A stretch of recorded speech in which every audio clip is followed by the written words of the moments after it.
Today we have some more actual history about the Minnesota Sioux outbreak of 1862.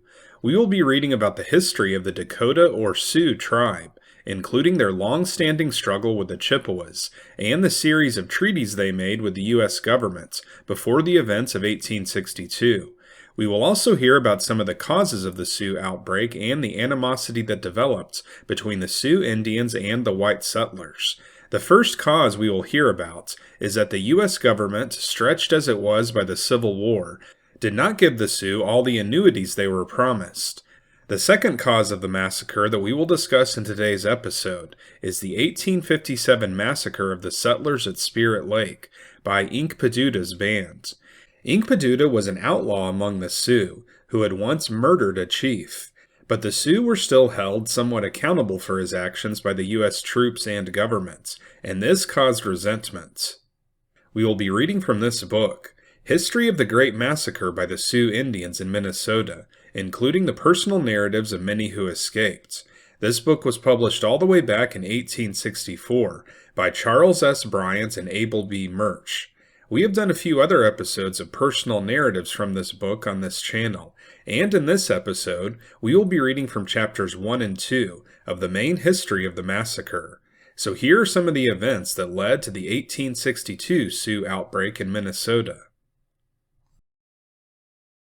Preliminary to a proper history of the horrible massacre of the defenseless inhabitants on the borders of Minnesota by the Inuit Sioux in 1862, it seems to us to be essential to a full understanding of the subject that we should briefly refer to the past history of those tribes, their character, and the regions occupied them before the advent of the white man within their country, for the purposes of permanent settlement.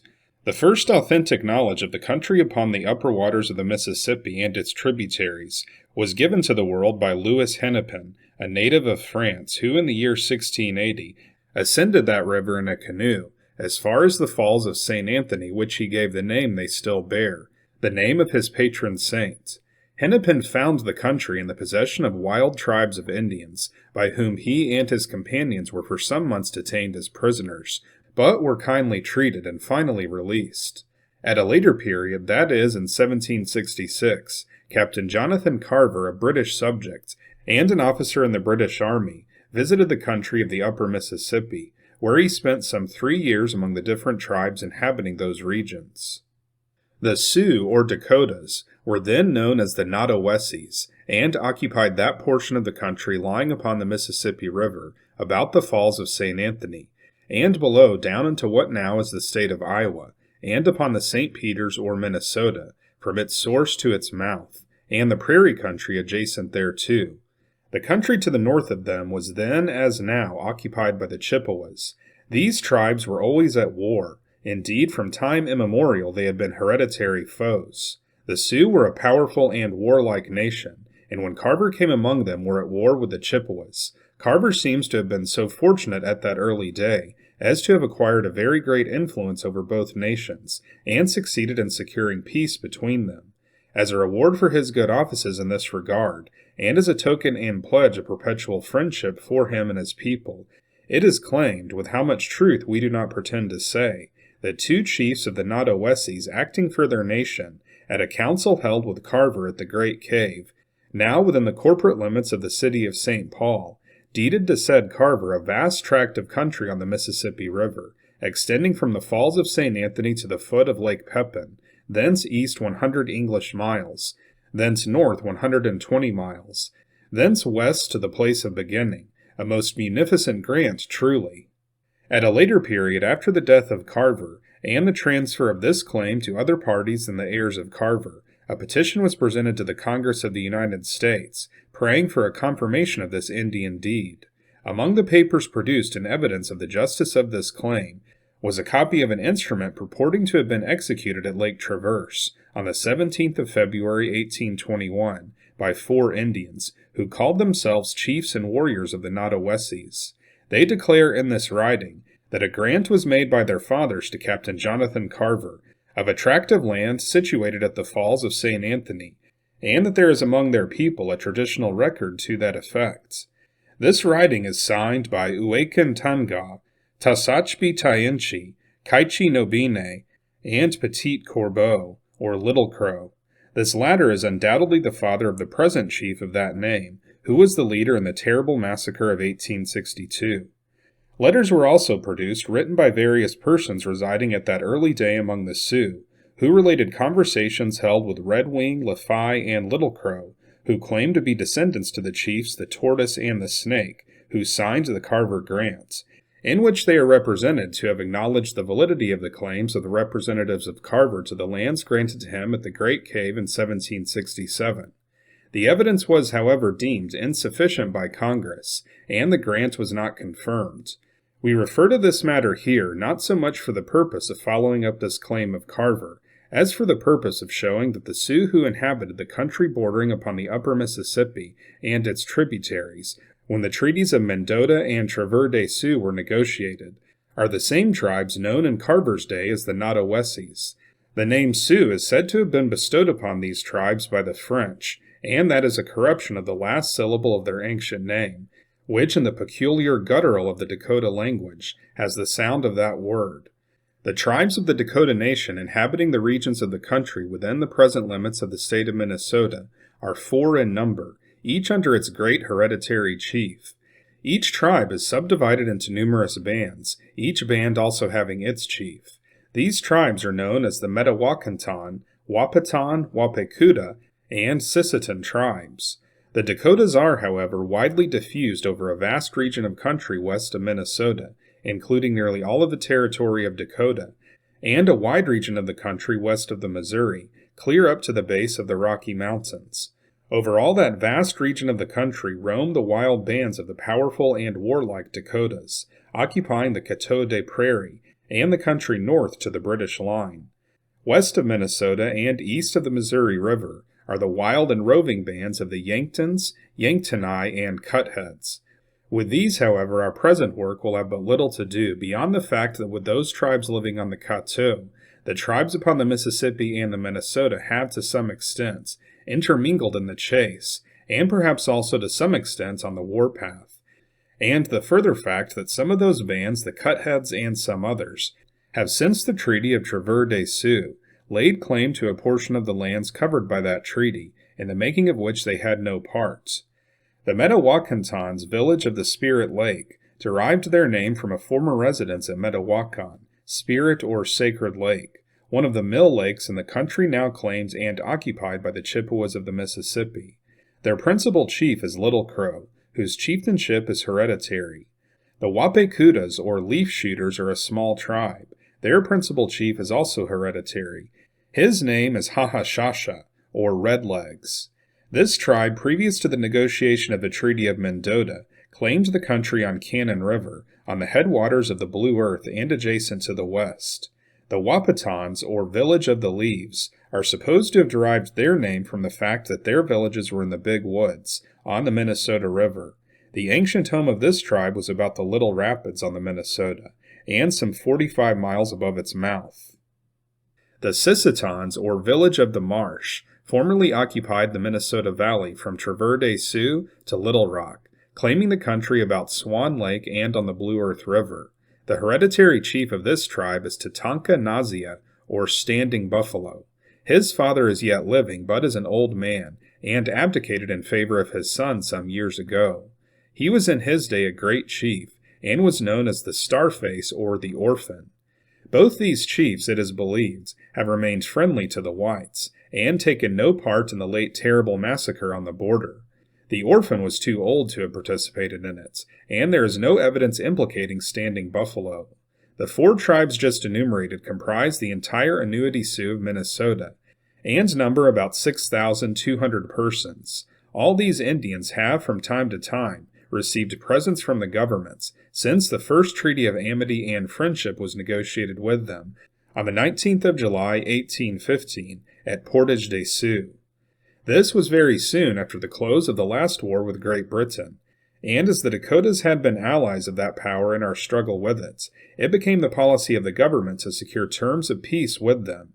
On the first day of June, 1816, a treaty was concluded at St. Louis between the United States and the chiefs and warriors representing 8 bands of the Sioux, composing the 3 tribes then called the Sioux of the Leaf, the Sioux of the Broadleaf, and the Sioux who shoot in the pine tops. By the terms which those tribes confirmed to the United States, all cessions or grants of land previously made by them to the British, French, or Spanish governments, within the limits of the United States or its territories. No annuities were paid to them for these grants, as they were mere confirmations of cessions made by them to the powers from whom we had acquired the territory. On the 15th of July, 1830, another treaty was negotiated with the 4 great tribes, with whom we have more particularly to do in this work, in connection with several other tribes, by terms of which the Sioux relinquished all claim to a tract of land in the present state of Iowa, 20 miles wide, extending from the Mississippi River on the east to the Des Moines on the west. In consideration of this cession, certain presents were made to them in goods, and annuities to the amount of $3,000 per annum for the period of 10 years were guaranteed them, together with a provision for a blacksmith to reside among them, and an appropriation for an educational fund. All treaties previously entered into with them had been treaties of amity and friendship, to settle questions of boundary between themselves and neighboring tribes, and between themselves and the United States, or mere conventions of trade and intercourse. It had been usual on all occasions, when the agents of the government met the Indians in council, to make them presents of blankets, powder, lead, tobacco, and sometimes small sums of money. But this treaty of Prairie du Chien is the first of which we can find any record, in which lands are ceded to the United States by these bands of Sioux for an annual payment of money.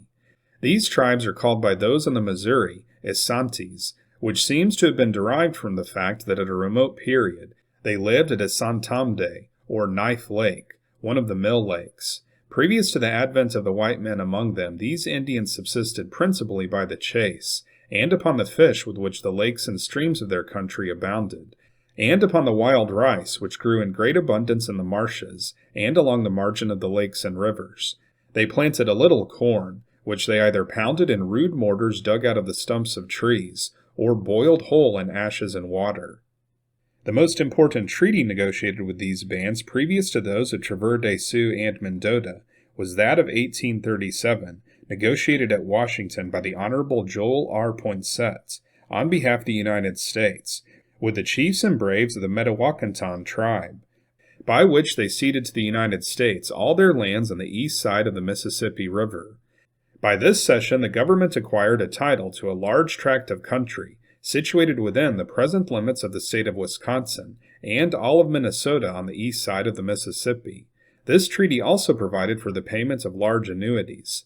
There had been, for a number of years previous to 1837, trading posts within this territory among the Indians, and after the treaty these posts became the nucleus of settlements, until in 1849 Congress organized a territorial government under the name of Minnesota, and Alexander Ramsey of Pennsylvania was appointed its first governor, and became by virtue of his office superintendent of Indian affairs.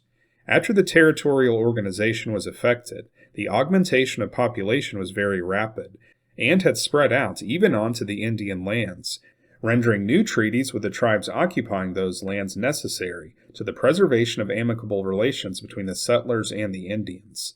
Accordingly, in 1851, the President appointed Luke Lee, a commissioner, to proceed to Minnesota, and in conjunction with Governor Ramsey to negotiate treaties with the tribes on the Mississippi and Minnesota for a cession of their lands to the United States. On the 23rd day of July, 1851, these commissioners concluded a treaty at Traverse des Sioux with the chiefs and the headmen of the Wahpeton and Sisseton tribes, by terms of which they ceded to the United States all their lands in the state of Iowa and in the territory of Minnesota, up to what is now the western boundary of the state. At the same time, they were assigned a reservation on the upper waters of the Minnesota, on the extreme western portion of the ceded lands. This reservation lay upon both sides of said river, and was of an average width of 10 miles on either side of the stream, and extended from the Hawk River on the north side, and the Yellow Medicine River on the south side, west to the head of Big Stone Lake, and Lake Traverse, a distance of about 100 miles. On the 5th day of August of the same year, the same gentleman concluded a treaty with the Metawakanton and Wapekuta bands at Mendota, by the terms of which those tribes ceded to the government all their right, title, and interest in or to any lands they then held or claimed in the state of Iowa or territory of Minnesota. Those tribes were also assigned a reservation on the ceded lands, commencing at the Little Rock River on the east, and a line running due south from opposite its mouth, and extending up the river west to the eastern line of the first-named reservation, at the Hawk and Yellow Medicine rivers. This reservation had also an average width of 10 miles on each side of the Minnesota. Its length from east to west was about 50 miles. This treaty opened to settlements all the lands occupied by these tribes on the Minnesota River, and all the fine prairie country adjacent on the west. In fact, by these two treaties, the Indian title to all the lands occupied by the Sioux tribes, within what is now the state of Minnesota, was extinguished, except what was comprised within the limits of the two reservations named, and they were held, as all Indian lands are held, under treaty stipulations. These treaties provided for a vast annuity fund, amounting in the aggregate to over $3 million. Of this fund we shall treat more at length in another chapter. The ratification of these treaties was concluded in 1853, and soon after the Indians removed to their new homes on the Minnesota. The Wahpeton and Sisseton tribes are frequently designated the Upper Sioux, their reservation being the furthest up the river, and the Metawakantons and Wapekutas the Lower Sioux. We may for convenience frequently hereafter refer to them in this work by those designations. At these places were located the government warehouses, the residences of the agents and employees of the government, and various mechanic shops required by treaty stipulations. Here, too, were the stores of the traders who were located among them. It was here that these bands were accustomed annually to assemble to receive their annuities, and to hold a talk with the superintendent and agent. In fact, at these two agencies all the business of the tribes with the government was transacted. A tide of immigration, unprecedented in the history of any western state, poured over the ceded lands, and villages, towns, and settlements sprang up, as if by magic, upon the shores of the Mississippi, Minnesota, and St. Croix, and the beautiful prairies of the new territory became suddenly dotted with the white cabins of the settlers, where in former years had stood the rude teepees of the natives of this lovely land. Now arose the stately mansions and glittering spires of a cultivated and Christian race. The shady nooks and verdant vales where in ages past the grim warriors of a rude and savage race had wooed and won their dusky mates, were now the trysting places of another type of man. The beetling, oak-crowned bluffs and grassy slopes that, in years gone by, had resounded with the wild war song of the savage and the whoop of the bloody combat, now echoed to the mellow notes of the boatman's song, the Christian prayer, the hymn of praise, and all the happy voices of peace and industry. The removal of the Indians rendered the establishment of a military post on the new frontier necessary, and accordingly the government proceeded to erect Fort Ridgely. This post was located at a point near the eastern boundary of the lower reservation, on the north side of the Minnesota, and 12 miles from the agency. This gave to the few settlers then on the border a feeling of comparative security. The tide of immigration rolled with a restless sweep up the beautiful and fertile valley of the Minnesota, and far out over the magnificent prairies adjacent, until its restless waves were beating against the boundaries of the new reservation, and indeed some few claims were actually made upon Indian lands. In 1858, the chiefs and headmen of these tribes, accompanied by their agent, Major Joseph R. Brown, visited Washington. During this visit to their great father, they entered into another treaty with the government. By this treaty, they relinquished their claim to the north half of their reservation, retaining only that portion of the south side of the Minnesota, the government paying them for the land a specified sum per acre. This treaty also elaborated a scheme for the civilization of the Indians. Provision was made for a civilization fund, to be taken from their annuities, and expended in improvements on the lands of such of them as should abandon their tribal relations, and adopt the habits and modes of life of the white race. To all such, lands were to be assigned in severalty, 80 acres to each head of a family. On these farms were to be erected the necessary farm buildings, and farming implements and cattle were to be furnished them. As a further inducement to them to change their mode of life from the chase to the cultivation of the soil, they were to be paid for the labor they performed, and retain the crop they raised. From that time, the number of Indian farmers augmented very rapidly, until at the time of the appalling outbreak of savage barbarity in 1862, the number who had availed themselves of the munificent provisions of the treaty were about 160, that number of farms having been opened, and dwellings erected upon them. A large number of these houses were of brick, neat, comfortable structures. Among those civilized Indians was Little Crow himself.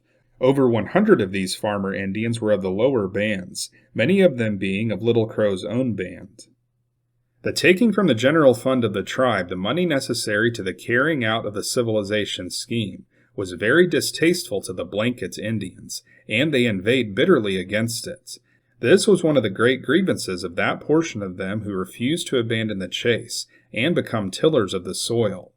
The efforts thus made to better the condition of these wards of the government, it was universally believed, were gradually but surely lifting these rude children of the plains to the level of their more fortunate white neighbors. But this humane scheme for their benefit was, to a great degree, thwarted by the helpless condition of the Blanket Indians during a great portion of the year, and by their persistent determination to remain followers of the chase and the warpath.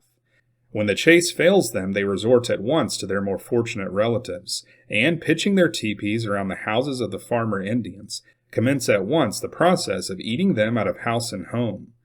When the ruin is complete, the farmer Indian, driven by the laws of self-preservation, with his wife and children, leaves his home to seek such a subsistence as the uncertain fortunes of the chase may yield. In the absence of the family from the house, and fields thus deserted, the wandering Blanket Indians commit whatever destruction of fences or tenements their desires or necessities may suggest, and in the spring the disheartened farmer Indian returns to his desolate home to prepare again for another crop, and pass through a similar eating-out process the coming winter. The presence of this indolent, thriftless, and wandering portion of the tribes has sadly retarded the peaceful and happy working of the civilization system among the Sioux, and indeed will always be in the way of any attempt to civilize wild tribes of men. The attempt to civilize these wanderers over the plains, sad experience seems to have proved an almost wasted work, when the fact is remembered that the leaders in the terrible scenes of which we are writing, and at the hands that were the bloodiest and most active with the gleaming tomahawk and scalping knife, and the busiest with the flaming torch among the scattered dwellings of the hardy pioneers on the frontier of Minnesota, were from among those who had adopted the citizen's garb, and were known as civilized Indians. This is not very flattering, perhaps, to those who have spent 25 or 30 years among them in efforts for their elevation, but that is no fault of the historian. It is his business to record the facts, and leave the reader to arrive at conclusions drawn from those facts. By the Treaty of Traverse des Sioux, dated July 23, 1851, between the United States and the Sissetons and Wahpetons, $275,000 were to be paid to their chiefs, and a further sum of $30,000 was to be expended for their benefits in Indian improvements. And by the Treaty of Mendota, dated August 5, 1861, the Metawakantons and Wapekudas were to receive the sum of $200,000 to be paid to their chiefs, and for an improvement fund the further sum of $30,000. These several sums amounting in the aggregate to $555,000, these Indians to whom they were payable claimed to have never been paid, except perhaps in a small portion expended in improvements on their reservations. Soon after the Indians had taken their new positions under the treaties of Traverse des Sioux and Mendota, set forth in the preceding chapter, the subject of the payments promised them became a theme of frequent conversation. The Indians were dissatisfied, and expressed their views freely in council with the agents of the government. In 1857, the Indian Department at Washington sent out Major Kitsing Pritchett, a man of great experience, to inquire into the cause of this disaffection toward the government. In his report of that year, made to the Indian Department, Major Pritchett says, "The complaint which runs through all their councils points to the imperfect performance or non-fulfillment of treaty stipulations. Whether these were well or ill-founded, it is not my province to discuss. That such a belief prevails among them, impairing their confidence and good faith in the government, cannot be questioned." In one of these councils, Jagmani said, "The Indians sold their lands at Traverse des Sioux. I say what we were told, for For 50 years, they were to be paid $50,000 per annum. We were also promised $300,000 that we have not seen. Mapaya Wakasta, or Cloudman, second chief of Jagmani's band, said, "At the Treaty of Traverse des Sioux, $275,000 were to be paid them when they came upon their reservation. They desired to know what had become of it. Every white man knows that they have been for 5 years upon their reservation, and have heard nothing of it." Our space will not allow further quotations from these speeches, made in council on the subject of these payments. The foregoing are specimens, showing the nature of their grievances on this point. Another cause of irritation among the Sioux Indians arose out of the massacre of 1857 at Spirit Lake. A short account of Inkpaduta and his relation to this massacre appears to be necessary to possess the reader with a proper idea of its consequences. It would seem from the most authentic testimony collected by Major Pritchett that the family of Inkpaduta in the fall of 1856 were residents on the reserve near the Sioux Agency, and although in the years 1855 and 1856 he received annuities for 11 persons, he was not considered as identified with any band, but from his known desperate character was then allowed by the Wapekudas to receive these payments with them, as they say, from apprehension of revenge in the case of their denial. He had slain the chief of the Wapekuda band, Tasagi, with several of his relations now some 20 years since, and had been declared an outlaw by that band, leading ever since a wandering and marauding life about the headwaters of Des Moines River. Here he supported himself alternately by hunting and plunder, the number of his adherents varying from time to time, as individuals of a similar desperate character from the several bands of Sioux joined or deserted him. Inkpaduta himself was connected by family ties with several of the bands, and similar ties existed with his followers more or less, throughout the nation, extending even among the Yanktons, west of the James River. Several aggressions by these Indians and violent repulses by the settlers are narrated as preceding the incidents generally accepted by both the Indians and the whites, as the immediate cause which precipitated the catastrophe at Spirit Lake. The origin of this is said to be that the depredations of these Indians becoming insufferable, and the settlers finding themselves sufficiently strong, deprived them of their guns, and drove them from their neighborhood. Recovering some of their guns, or by other accounts digging up a few old ones, which they had buried, they proceeded to the settlements at Spirit Lake and demanded food. This appears to have been given to a portion of the band which had first arrived, to the extent of the means of those applied to. Soon after, Inkpaduta, with the remainder of his followers, who in all numbered 12 men and 2 boys, with some women who had lingered behind, came in and demanded food also. The settler gave him to understand that he had no more to give, whereupon Inkpaduta spoke to his eldest son to the effect that it was disgraceful to ask these people for food, which they ought to take themselves, and not to have it thrown to them like dogs. Thus assured, the son immediately shot the man, and the murder of the whole family followed. From thence they proceeded from house to house until every family in the settlements, without warning of the fate of those previously slain, were all massacred except 4 women, whom they bore away as prisoners, and afterwards violated with circumstances of brutality so abhorrent as to find no parallel in the annals of savage barbarity, if we accept the massacre of 1862.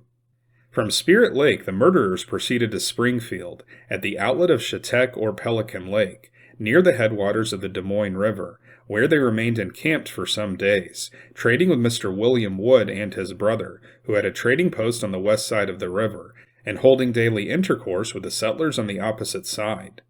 Being warned by the Woods that the soldiers were in pursuit of them, the next day these Indians murdered both these traders, plundered and set fire to their post, and then fell upon the settlements on the opposite side of the river. Here they succeeded in killing 17, making in all 47 persons. When the men rallied and firing upon them, they retreated, and deserted that part of the country. Of the 4 women taken captive by Inkpaduta, Mrs. Stevens and Mrs. Noble were killed by the Indians, and Mrs. Marble and Miss Gardner were rescued by the Wahpeton Sioux, under a promise of reward from the government, and for which the 3 Indians who brought in these captives received each $1,000. So that's it for this episode, the first in our series on the history of the Minnesota Sioux Massacre, based on this 1864 book by Charles Bryant and Abel Murch.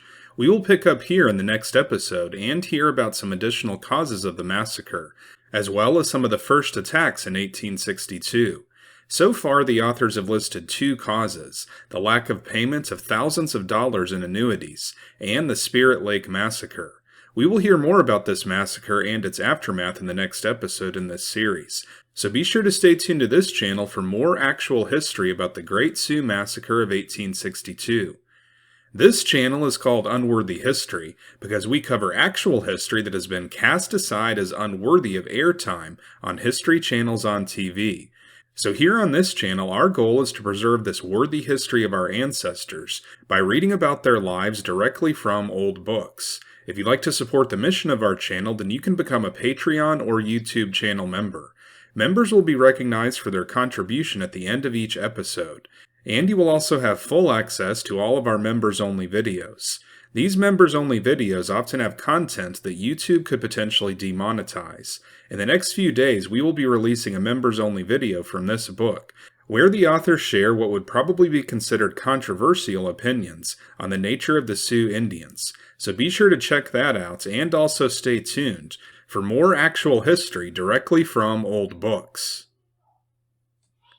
So if you want to see more episodes like this, then be sure to like and subscribe, and we'll see you next time on Unworthy History.